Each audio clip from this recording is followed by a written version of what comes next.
제가 2007년도에 이제 기장총회 본부에 들어가서 일을 시작했고요. 2008년도에 들어간 지 1년 만에 처음으로 해외로 출장 간 곳이 미얀마였습니다. 미얀마라는 나라는 인구가 한 5천만 명 좀 넘으니까 우리나라 인구는 비슷한데 땅 넓이는 남한의 한 6배 정도 되는 굉장히 넓은 땅이고요. 서쪽으로는 인도, 그다음에 동쪽으로는 중국이나 태국 뭐 이런 나라들하고 국경을 맞대고 있고, 아시아의 전통적인 곡창지대예요. 농사를 많이 짓는 곳이고 또 강이 많이 발달해 있어서 굉장히 사실은 풍요로운 땅입니다. 그러나 여러 나라들의 식민지도 경험을 했고, 또 현대사 속에서는 군부가 독재를 하느냐고 사실 국민들이 많이 고생을 했습니다. 제가 찾아갔을 때도 대학생들, 지금 우리나라 치면은 서울대 학생들이 막 데모를 막 하니까 군부 독재 물러가라고 어느 날 갑자기 학교 전체를 다 지방으로 쫓아버린 거예요. 그래서 양곤대학교가 양곤이라는 수도에 있었는데 저 지방의 밀림 속으로 하루아침에 쫓겨나는 뭐 그 정도로 군부 독재의 권세가 센 나라가 미얀마입니다. 2008년도에 그러지 않아도 많은 어려움 겪고 있는 미얀마에 사이클론, 우리로 치면 태풍이, 아주 강력한 태풍이 저 나라를 강타했어요. 그래가지고 저 지도에 나와 있는 밑에 갈색 부분, 그쪽 지역이 해안 지역인데 그쪽이 엄청난 피해를 입었습니다. 그냥 어림잡아 통계로 25만 명 정도가 사망하거나 실종했으니까 어마어마한 사람이 죽었고요. 이재민이 250만 명 정도가 이재민이 났으니까 가난하고 독재에 힘들어하는 여러 나라 백성들, 그 나라 백성들이 굉장히 많은 고통을 입었습니다. 땅 전체가 다 수몰돼서 농사를 지을 수 없도록 물이 차버렸고요. 그리고 집들이 다 무너져가지고 형체를 알아볼 수 없을 정도로 피해를 입었습니다. 독재 정부는 저 지역을 재난지역으로 선포하고 아무도 못 들어가게 해버렸어요. 그래서 많은 나라들이 세계 교회와 유엔이나 이런 나라에서 모금을 하고 저 나라의 어려운 사람들을 도와주게 되었습니다. 제가 일하던 기장총회에서도 전국 교회에 긴급 기도와 헌금을 요청을 해서 많은 교회들이 헌금에 동참해 줬습니다. 그래서 저때 제가 3천만 원을 가지고 총회 교회와 사회 위원장 하시는 목사님과 함께 저 나라를 방문한 것이 제가 첫 번째 해외 출장이었습니다. 저 나라는 농사가 주 산업인데 농사를 못 지면 그 다음 1년은 굶어야 돼요. 근데 농사를 지으려면 소가 필요한 거예요. 근데 소가 다 죽어버렸어요. 사이클론 때문에. 그래서 농사를 못 짓기 때문에 저희가 모금한 돈을, 기장총회가 모금한 돈을 가지고 경운기를 사가지고 그때 한 250만 원 정도 했었는데 그걸 가지고 저 지역에 여러 사람들이 농사를 지을 수 있도록 그렇게 도와주었습니다. 많은 그 사람들이 고통을 받았고 국민들이 어려움을 겪었는데 독재 정부는 무심했어요. 거의 대책도 없고 무능했고 자기 욕심만 차릴 줄 알았지 백성들의 고난에 동참하지 않았습니다. 그래서 저 나라 사람들은 많이 가난했고요. 단칸방 같은 집들이 대개 나무로 지은 집인데 방 하나예요. 거기에 부모님들하고 식구들이 다 살고 돼지도 같이 살아요. 그래서 저 나라 사람들은 돼지같이 행복하다고 말할 정도로 그렇게 어렵게 살고 있었고, 가뜩이나 어려운데 재난까지 닥쳤으니까 아이들이 뭐 할 일도 없고 먹을 것도 없고 하니까 저렇게 쓰레기 더미에서 쓰레기 뒤지면서 노는 아이들이 참 많이 있어서 저 모습을 보면서 제가 가슴이 많이 아팠어요.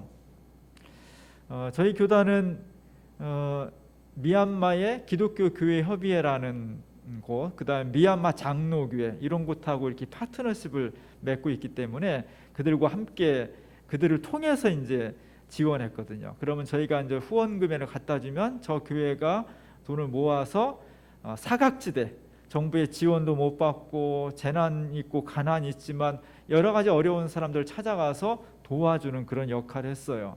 저희가 갔을 때가 6월 달인가 그랬는데 그 미얀마 교회 협의회 본부에 한 20여 명 정도의 젊은이들이 열심히 자원봉사를 하고 있더라고요.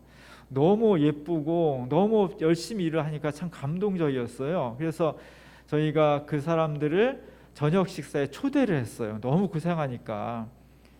저 나라는 물가가 싸기 때문에 저녁 식사에 1인당 10,000원 정도 하면은 아주 음식이 잘 나와요. 그래서 초청을 했는데 한 20여 명 올 줄 알았더니 임원들 몇 명 왔더라고요. 그래서 제가 좀 상심을 해서 좀 서운해서 왜 자원봉사는 젊은이들은 안 왔냐고 물어보니까 그 회장 목사님이 이렇게 대답을 하더라고요. 우리 젊은 친구들 보통 우리나라에서 한 끼에 한국 돈으로 500원짜리 밥을 먹는데요. 근데 저녁에 우리는 이제 대접해한다고 고맙다고 10,000원짜리 정도 식사를 준비했더니 자기네 식구들 생각해서 밥이 안 넘어가기 때문에 못 왔다는 거예요. 저 때가 뭐 밥이 굉장히 진수성찬으로 나왔는데 어떻게 먹었는지 모르겠어요. 그 다음 날 가가지고 저희가 이제 기장 총회 이름으로 어제 오지 못했던 그 젊은 자원봉사자들에게 200달러를 줬어요. 우리나라 돈 한 25만 원 정도 되는 돈을 줬더니 그 젊은이들이 너무너무 고마워하는 그런 모습이 아직도 제가 머리에 생생합니다. 사실 제가 처음 가면서 잊지 못할 또 추억도 하나 있었어요. 저희가 3천만 원을 환전해서 가야 되거든요. 총회 본부에서 회계 담당이 환전해 줬는데 원래는 유로화로 환전해 주기로 했어요.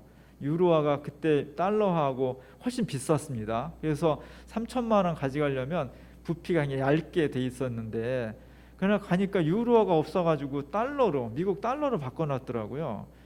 근데 우리나라가 해외로 현금을 반출해 나갈 수 있는 게 1인당 10,000달러가 상한선이거든요. 둘이 가야 되는데 고민하다가 뭐 큰일이 있겠어 하고서 그냥 우리 총회 교사위원장님 15,000달러, 저도 15,000달러에서 봉투에 넣어가지고 캐리어에 넣었는데 그게 출국 심사에서 걸린 거예요. 걸려가지고 제가 세관에 잡혀갔었어요. 다 조사를 막 1시간 이상 막 하니까 저희가 막 다른 걸로 한 게 아니라 모금을 해서 어려운 날에 도와주려고 한 거니까 다 조사를 하고 이제 그냥 풀려나 갔는데 정말 100m 달리기 하듯이 캐리어를 끌고 인천공항을 달렸는데 인천공항이 얼마나 넓은지 숨을 헐떡이면서 갔는데 비행기가 떠나버렸더라고요. 그래가지고 아시아나 항공에서 그래도 그 다음 비행기를 무료로 탈 수 있도록 배려해 주셨는데 11시간 뒤에 있는 비행기였어요. 그래가지고 저하고 교사위원장님하고 11시간을 인천공항에서 있었네.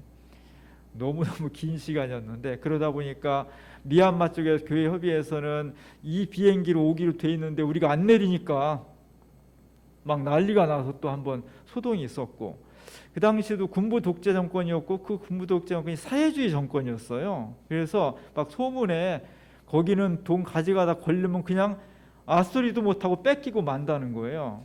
그러니까 우리 나올 때 한번 걸렸기 때문에 막 가슴이 조마조마해가지고 비행기 내려가지고 입국 심사하기 전에 저희들이 화장실로 가서 그 봉투에 돈을 캐리어에서 빼가지고 몰래 숨기느냐고 구두에다가 이렇게 놓고 그다음에 그 위에 구두를 신고 이렇게 해서 간신히 빠져나온 그런 기억이 있습니다.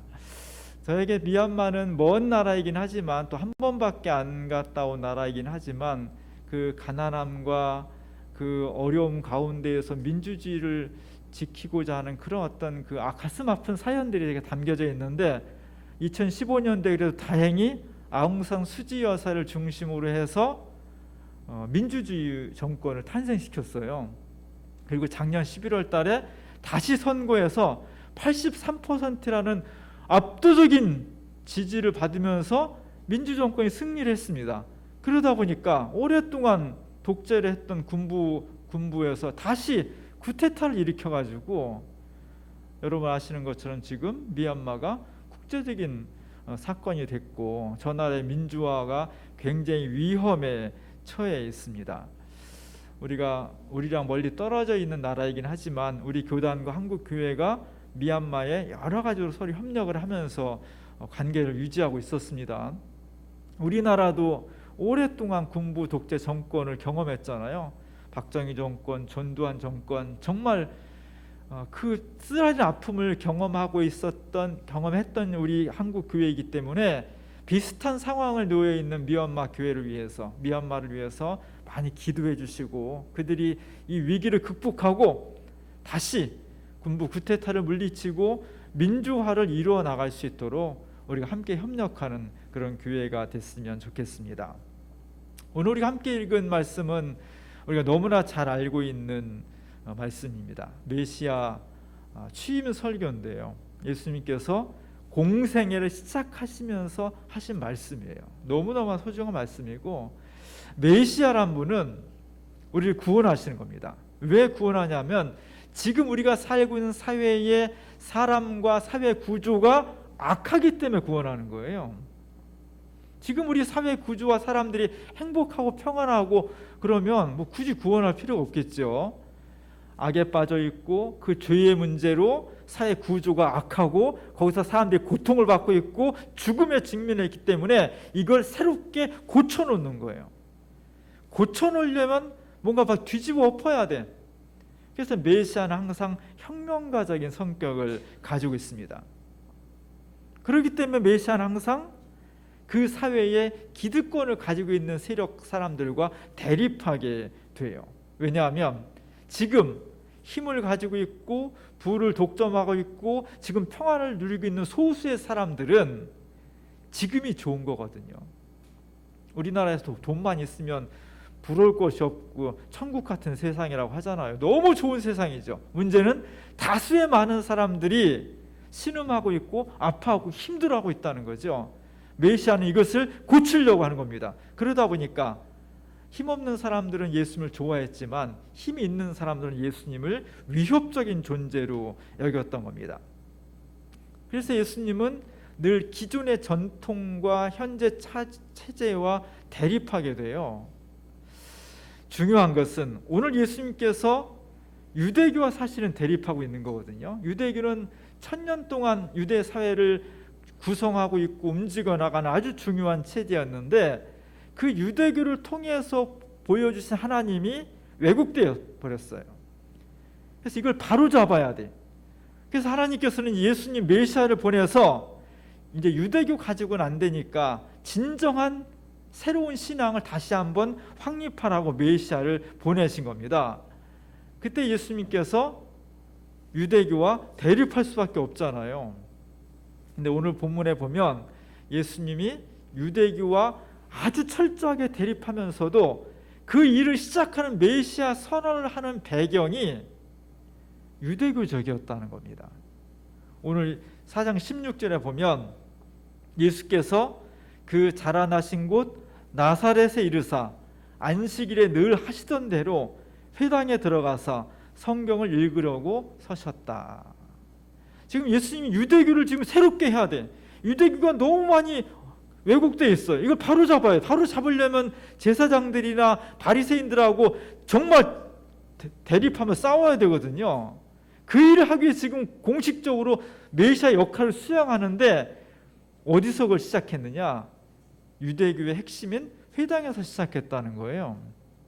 예수님이 고향에 가셨습니다. 나사렛에 가셔서 회당에 들어가셔서 성경을 읽는 거예요. 그 당시 유대교 회당에서는 안식일이 되면은 누구든지 와서 회당에 들어가 자기가 읽고 싶은 성경을 읽게 돼 있었거든요. 이게 관습이에요.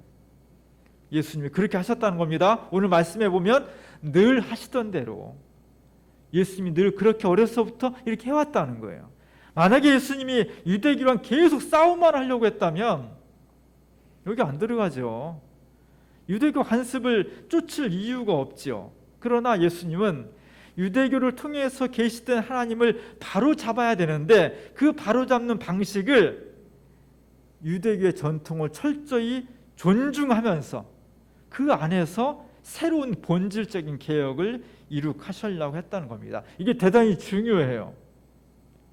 새로움을 추구하는 것, 개혁을 추구하는 것, 새로운 역사를 만드는 것이 완전히 과거와 단절된 것에 이루어지는 것이 아니라 역사와 전통을 존중하면서 그 속에서 새로운 것을 추구하는 것이 옳다는 것입니다. 그래서 우리가 그런 말 하잖아요. 로마는 하루아침에 이루어지지 않았다. 어떤 법이나 문화, 제도, 공동체 이런 것들이 만들어질 때는 다 이유가 있는 것이고 그것에 어떤 역사적인 계기가 있는 것입니다. 그렇기 때문에 개혁을 하되 새로운 것을 추구하되 전통과 과거를 단번에 무시하거나 잘못됐다고 하는 것보다는 그것이 왜 만들어졌는지, 어느 부분에서 잘못됐는지를 진지하게 연구해야 돼요. 특히 우리가 사회에 참여하고 또 역사를 새롭게 한다고 할 때 그냥 구경만 하는 것이 아니라 어떤 입장을 표명하고 어떤 행동을 하게 될 때에는 지금 내려오는 것이 어떤 역사를 통해서 이루어졌는지, 어떤 지점에서 잘못됐는지, 무엇을 새롭게 해야 되는지를 정말 진지하고 철저하게 탐구하면서 새로운 것을 추구해야만 온전한 개혁에 이룰 수 있는 것입니다. 오늘 예수님이 그랬습니다. 우리가 볼 때 예수님이 유대교하고 단번에 단절할 것 같았지만 그러지 않았습니다. 그들의 본산, 그들의 주의, 그들의 관습, 그들의 문화를 철저하게 존중하면서 그럼에도 불구하고 잘못된 것들을 본질적으로 개혁해가는 그런 모습을 보여주었습니다. 대단히 어렵습니다, 이게. 그래서 개혁을 지향하는 인간, 개혁을 지향하는 교회는 하나님 앞에 성실하고 겸손하게 주의 도우심을 구해야 돼요. 개혁이 어렵습니다. 하나님께서 도와주시지 않으면 가능하지 않은 사명이 개혁이에요. 현상을 유지하는 건 쉬운 거예요. 그러나 그것을 새롭게 하는 것이 대단히 어렵습니다. 개인의 변화도 그렇고요. 2021년도 1월 1일만 되면 사람이 싹 변하는 게 아니잖아요. 새롭게 돼야 되고 새로운 것을 추구하는 이상 하나님, 제가 혼자 할 수 없습니다. 하나님께서 도와주셔야 되겠습니다. 저의 부족한 부분, 저의 무능한 부분을 보완해 주셔서 새롭게 해주시기 원합니다. 이 자세가 너무나 중요한 거예요. 예수님이 지금 유대교를 완전히 뒤집어 엎으려고 하는데, 인간 세계를 완전히 새롭게 근본적으로 개혁하려고 하는데, 그 방법의 첫걸음은 전통 속으로 들어가서 늘 하셔던 대로 해왔듯이 유대교 회당에서 하나님의 말씀을 통해서 메시아 선언을 시작하시게 되었다는 것이 대단히 중요합니다. 오늘 이 회당에서 주님은 어떤 말씀을 하셨냐? 오늘 아주 중요한 성구입니다. 성령이 내게 임하셨다. 주의 성령이 내게 임하셨다. 우리 교회가 이제 창립 48주년을 앞에 두고 있습니다. 한 달 후면 이제 48주년인데 48년 전에 성남의 이 척박한 땅에 교회를 세웠습니다. 너무 허름하고 너무 연약했지만 하나님께서 우리 주민교회를 붙들어 주셨고 새로운 생명을 불어넣어 주셨습니다. 어떤 교회를 할 것인가, 무엇을 지향점을 할 것인가 했을 때 우리 교회가 주민교회 목표 성구로 내세운 것이 바로 이 구절입니다. 누가복음 4장 18절, 주의 성령이 내게 임하셨으니 이는 가난한 자에게 복음을 전하게 하시려고 내게 기름을 부으시고 나를 보내사 포로된 자에게 자유를, 눈먼 자에게 다시 보게 함을 전파하며 눌린 자를 자유롭게 하고. 이게 교회예요. 교회는 뭐냐? 예수님이 하시던 일을 하는 게 교회예요. 예수님이 뭘 하시려고 했냐? 눈먼 자에게 눈을 뜨게 하고, 다리가 불편한 사람을 강하게 일으켜 세우고, 죽은 자를 불러 일으켜 세우고, 포로된 자를 자유케 하고, 가난한 사람의 복음을 전파하게 하는, 이게 메시아 역할이었다는 겁니다. 그 역할을 하도록 교회를 부르신 거예요. 주민교회는 그것을 정확하게 간파하고 있었습니다. 그래서 우리는 바로 누구냐? 그리스도를 따르는 사람들입니다. 그리스도를 따른다는 것은 주님이 하시고자 했던 그 일을 이제 21세기에 우리가 하겠습니다라고 모인 사람들의 공동체가 교회예요. 이게 교회의 본질입니다. 교회가 이 본질을 정확하게 붙들고 있으면 절대로 교회가 무너지지 않습니다. 교회가 왜 오늘 무너지고 붕괴하고 있느냐? 교회의 본질을, 메시아가 하신 이 선언을 자꾸만 멀어져 갔기 때문이에요. 소수 사람들의 쾌락을 위해서, 욕심을 위해서, 탐욕을 위해서 교회의 본질을 망각했을 때 교회가 메시아로부터 멀어지는 겁니다. 교회는 가난하고 힘들고 사람이 없어도 그 본질이 메시아에 굳건히 붙어 있으면 교회는 절대로 무너지지 않습니다. 그러나 교회가 외형이 아무리 크고 사람이 많이 모이고 재정이 풍부하다 할지라도 그의 본성이 메시아의 선언으로부터 멀어져 있으면 어느 순간 한순간에 붕괴할 수밖에 없는 거예요. 한국교회가 지금 그걸 보고 있는 겁니다. 우리가 그걸 지금 체험하고 있는 거예요. 80년대 90년대까지 한국교회는 세계에서 유례가 없을 정도로 부흥 성장하는 교회로 다들 인정을 했고 우리도 그렇게 자부심을 가지고 있었습니다. 그러나 지금 불과 10여 년 사이 한국교회가 마구 무너지고 있어요. 어디까지 떨어질지 모르겠습니다. 왜 그러냐? 첫걸음은 이런 거예요. 바로 우리가 교회라는 것은 메시아가 선언한 것을 함께 고백하면서 그 말씀을 이주로 살아가기 위해서 모인 사람들의 공동체가 교회인데 이 교회의 본질을 한국교회 많은 목회자들과 교인들이 망각해버린 겁니다. 다시 일으켜 세워야 돼요. 오늘 제가 주보 그림에 바로 이 장면을 실었습니다. 예수님께서 두루마리를 꺼내 들고 이사야서의 말씀을 사람들 앞에 공식적으로 선언하는 거예요. 이것은 뭐냐면 내가 앞으로 사인이 개인이 아니라 하나님의 부름받은 공인인데 그 공인으로서 뭘 할 것이냐, 메시아로서 뭘 할 것이냐, 여기에 나와 있는 겁니다. 이 말씀을 읽는 예수님은 두루마리를 성경책을 들고 눈을 하늘로 향하고 있습니다. 이것은 어떤 예수님이 자기 스스로 실현해가지고 결단해서 앞으로 내가 이거 해야지 그런 것이 아니었다는 거예요. 이 사회를 개혁하기 위해서 전략적으로 이런 방식을 택해야지 그래서 한 것이 아니었다는 겁니다. 이 메시아로서의 부름과 사명은 철저하게 하늘로부터 오는 거예요. 하나님께로부터 부름받는 겁니다. 우리는 바로 예수 그리스도의 저 하늘을 바라보는 눈을 통해서 우리가 볼 수도 없고 만질 수도 없는 살아계신 하나님을 만날 수 있다는 겁니다. 그것이 우리의 신앙 고백이에요. 예수님의 사역은 대상이 주로 가난한 사람들이었습니다. 돈 없고 실력 없고 사회 변두리에 살고 지쳐있고 상처받고 연약하고 이런 사람들이 많이 모여들었습니다.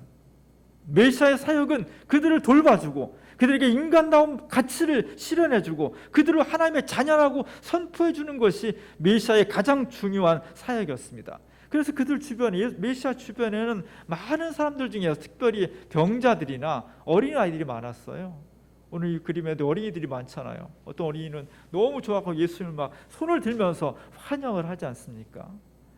그리고 그림의 맨 앞에는 여성이 등장을 합니다. 여성은 좀 등치가 있는 여성이잖아요.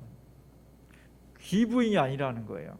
노동할 수 있는, 생산할 수 있는, 힘으로 함께 참여할 수 있는 그런 어떤 여성들. 사회적으로는 남성들의 지혜에서 참 밑바닥으로 무시를 당했지만 하나님 나라에서는 여성이 중심체로서 등장을 하는 거예요. 그리고 옆에 사람 젊은이는 목발을 짚고 예수님 앞에 왔잖아요. 다리가 불편해서 걸을 수도 없는 사람인데 목발을 짚고 여기 와서 메시아의 선언에 동참하고 있습니다. 그리고 그들을 향해서 예수님께서 이렇게 선언하셨어요. 이사야 선지자가 선포했던 가난한 자에게 복음이 전파되고 눈먼 자가 앞을 보고 옥에 갇혀있던 사람이 자유롭게 되는 이 사회에서 우리 주변에서 어렵고 힘든 사람들이 정말 인간답게 행복하게 살아갈 수 있는 그런 날이 올 것인데 지금 그 이사야 선지자가 700년 전에 예언했던 그 말씀이 여러분 귀에 응답되었습니다. 이게 메시아 선언이에요. 우린 누구냐? 우린 예수님의 그 선언을 믿는 사람들이에요.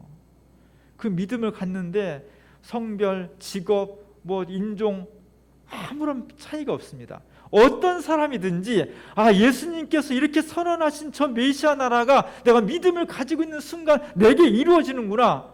우리 가정에 이루어지는구나. 정말 행복하고 인간다운 세계가 우리 앞에 펼쳐질 수 있구나.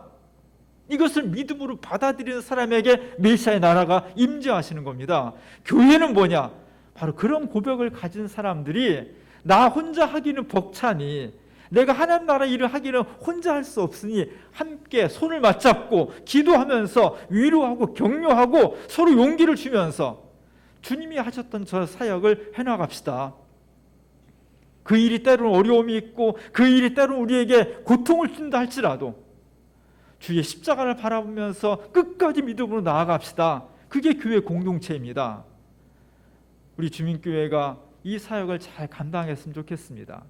예수님께서 이 땅에 오셔서 메시아로서 했던 그 첫 번째 사역, 수많은 사람들을 위로하고 격려하고 치유하고 상처를 싸매주고 인간의 고귀한 가치를 다시 심어주면서 지금 세상은 아프고 힘들지만 그 사회를 근본적으로 새롭게 할 수 있는 힘을 메시아가 우리에게 보여주셨습니다. 이것을 믿는 사람이 행복합니다. 이 믿음을 가지고 함께 손을 맞잡고 메시아 선언에 동참하는 교회가 진정한 교회입니다. 오늘 그리스도인이 많이 사라져가고 있습니다. 또 교회가 많이 잊혀져 가고 있습니다. 우리가 진정한 교회의 본질을 회복하면서 메시아 선언을 오늘 우리의 삶에서 새롭게 증언해 갈 수 있는 그런 교회가 될 수 있기를 주님의 이름으로 간절히 축원합니다. 기도하겠습니다. 우리 주님께서 메시아의 사역을 시작하십니다. 이사야 선지자의 글을 읽으면서 유대교를 철저하게 개혁하기 위해서 유대교의 관습과 전통을 존중하셨습니다. 저희들도 전통을 존중하면서 본질을 개혁해 나갈 수 있는 지혜를 허락해 주시옵소서. 우리 메시아께서 하시고자 했던 사역이 오늘 우리 가운데 펼쳐질 수 있기를 원합니다. 어렵고 힘든 사람들, 상처받고 눈물 흘리는 사람들이 교회를 통해서 위로받고 새 삶을 얻고 새롭게 주님을 찬양할 수 있는 놀라운 역사가, 메시아의 나라가 오늘 우리 가운데에서 응해질 수 있도록 인도하여 주시옵소서. 예수님의 이름으로 간절히 기도합니다.